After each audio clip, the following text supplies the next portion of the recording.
SQL 시험 준비, 특히 데이터 모델링 파트 때문에 좀 막막하시죠? 오늘 제가 합격을 좌우하는 가장 중요한 핵심 주제 딱 5가지를 완벽하게 파헤쳐드리겠습니다. 혹시라도, 대체 어디서부터 시작해야 되지? 이런 생각 해보셨다면 진짜 잘 찾아오셨습니다. 합격의 진짜 비결은요, 모든 걸 다 보는 게 아니에요. 시험에 반드시 나오는 그 핵심만 제대로 파고드는 겁니다. 좋습니다. 그럼 합격으로 가는 지름길, 그 청사진을 바로 공개하겠습니다. 오늘 이 시간 하나로 여러분의 그 막연했던 공부 계획이 레이저처럼 아주 날카로워질 겁니다. 자, 그럼 가장 기본부터 시작해볼까요? 데이터베이스 설계의 가장 근본, 바로 뿌리부터요. 우리가 대체 어떤 대상에 대한 데이터를 저장할 건지 이걸 이해하는 것부터가 시작입니다. 엔터티, 말이 좀 어렵죠? 그냥 쉽게 우리가 정보를 담을 통이라고 생각하시면 돼요. 예를 들면 고객이라는 통, 상품이라는 통, 이런 식으로요. 엔티티는요, 크게 보면 이렇게 세 가지로 나눌 수 있어요. 눈에 보이는 유형, 머릿속에만 있는 개념, 그리고 주문이나 결제처럼 어떤 사건이죠. 이게 왜 중요하냐면요, 시험에서 바로 이 구분을 물어보거든요. 예를 들어 주문이라는 단어를 딱 주고 이건 무슨 엔티티일까요? 하고 묻는 거죠. 정확히 구분해낼 줄 알아야 합니다. 그럼 속성은 뭐냐? 바로 그 통 안에 담을 세부 정보들이에요. 고객의 이름이나 상품의 가격 같은 것들 말이죠. 테이블에서는 이게 하나하나의 컬럼이 되는 거고요. 속성을 다룰 때 진짜 절대 잊으면 안 되는 원칙이 하나 있어요. 바로 원자성입니다. 이게 뭐냐면 데이터를 더는 쪼갤 수 없을 때까지 쪼개라는 거예요.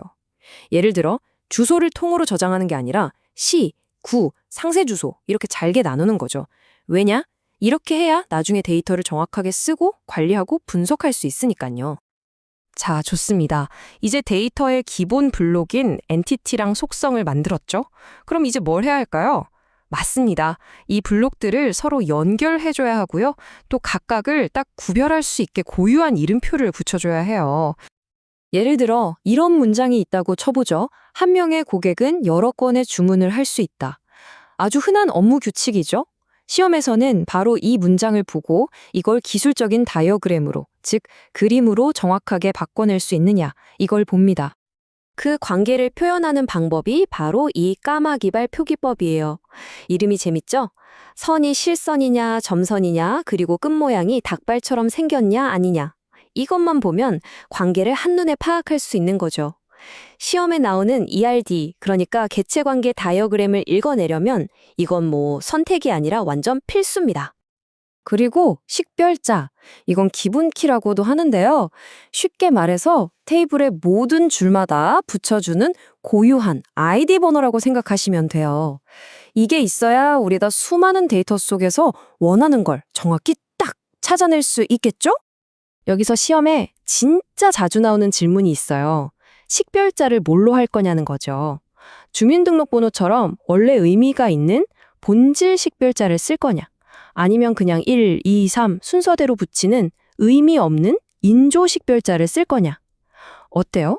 본질 식별자는 딱 보면 알기 쉬워서 좋지만 나중에 이메일 주소가 바뀌는 것처럼 변할 위험이 있잖아요? 반면에 인조 식별자는 의미는 없지만 한번 정해지면 절대 안 바뀌니까 아주 안정적이에요. 바로 이 장단점을 정확히 이해하는 게 포인트입니다. 자, 이제 대망의 모든 시험에 단 한 번도 빠지지 않고 등장하는 가장 중요한 주제로 넘어갑니다. 바로 정교화입니다. 우리가 만든 설계를 아주 깨끗하고 효율적이고 또 안정적으로 다듬는 과정이죠. 아니, 그냥 만들면 되지 왜 이렇게 복잡하게 다듬어야 할까요? 잘못 설계된 데이터베이스는요, 그 안에 데이터 이상현상이라는 시한폭탄을 품고 있기 때문이에요. 이게 터지면 데이터를 추가하거나 바꾸거나 지울 때 엉뚱한 오류가 생기면서 데이터 전체를 믿을 수 없게 만들어버립니다. 예를 들면 이런 끔찍한 일들이 벌어져요. 데이터를 새로 넣고 싶은데 못 넣는다거나 하나만 바꾸면 될 걸 여러 군데를 다 찾아서 고쳐야 한다거나 심지어 데이터 하나 지웠는데 전혀 상관없는 다른 데이터까지 같이 날아가 버리는 거죠. 바로 이런 문제들을 막기 위한 체계적인 해결책이 바로 정교화인 겁니다. 정리하자면 정교화는 데이터베이스 설계도를 위한 품질 보증 단계다. 이렇게 생각하시면 딱 맞습니다.